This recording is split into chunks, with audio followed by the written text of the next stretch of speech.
Setiap kali pria itu mengkhianati wanita, satu helai benang karma di pergelangan tangannya akan terputus. Dan saat jumlah pengkhianatan terus bertambah, hubungan mereka pun hanya tersisa satu helai terakhir. Namun pria itu tetap tanpa ragu kembali ke wujud aslinya, membiarkan petir surgawi menyambar wanita. Ternyata wanita itu adalah siluman rubah yang telah berlatih selama ribuan tahun. Hanya tinggal melewati satu kali tribulasi petir, ia pun bisa naik menjadi abadi. Namun di hari tribulasi itu, tiba-tiba terjadi kecelakaan yang hampir merenggut nyawanya. Beruntung ada seorang anak laki-laki kecil yang menyelamatkannya. Dan sejak saat itu, karena masih terikat urusan dunia, ia gagal menembus petir surgawi. Sejak itu di pergelangan tangannya terikat beberapa benang karma, dan tugasnya adalah membayar semua utang hubungan itu, dengan mengorbankan diri untuk pria itu. Namun seiring waktu, hal ini membuat pria itu mengira wanita sangat mencintainya, hingga ia makin menjadi-jadi, bahkan sering menyuruh wanita merawat teman-temannya. Saat mantan pertamanya duduk di sampingnya, wanita pun tetap diam dan tak berkata apa-apa. Ia mengira dirinya semakin dekat dengan kenaikan. Namun setibanya di rumah, ia baru sadar, benang karma di tangannya tetap tak berubah. Saat melihat media sosial mantan pertama pria itu, ia pun kaget menyadari, semua yang ia lakukan hari ini, ternyata hanyalah untuk melayani mantan itu. Sebelum sempat bertanya lebih jauh, pria itu datang terburu-buru, memintanya ikut ke rumah sakit untuk donor darah bagi mantannya. Wanita pun bertanya donor itu untuk siapa, dan setelah mendengar jawabannya,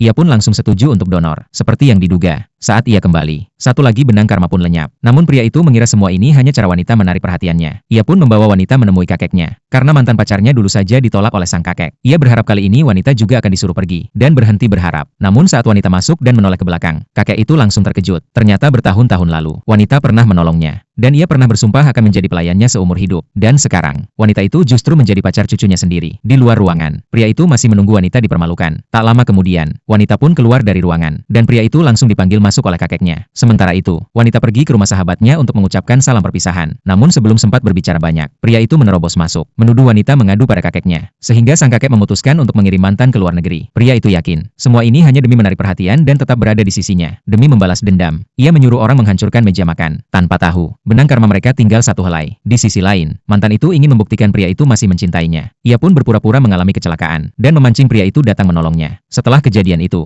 wanita malah masuk rumah sakit. Mantan segera datang menjenguk, dan langsung mengejek wanita itu. Saat itu juga, pria itu tiba di depan kamar. Mendengar semua ucapan kejam mantannya, ia pun marah dan masuk ke ruangan. Tapi tepat saat itu, mantan pura-pura menjatuhkan vas bunga, dan berpura-pura ditolak oleh wanita. Hal itu langsung membuat pria tersebut fokus padanya. Dan saat teman-temannya datang, mereka pun mengira wanita telah berbuat kasar pada mantan. Mereka langsung ingin membela mantan itu. Namun pria itu sama sekali tak peduli pada wanita. Ia hanya mengantar mantan itu untuk mengobati lukanya. Tanpa mereka tahu, wanita telah merekam semua percakapan mereka. Kemudian wanita mengirimkan rekaman itu kepada pria tersebut, lalu berubah ke wujud aslinya. Dan tepat di saat benang karma terakhir lenyap, ia membuka tangan, menyambut tribulasi petir yang datang. Di saat yang sama, pria itu tiba-tiba merasakan sakit hebat di dadanya. Lalu ia pun menerima kabar buruk dari sahabatnya.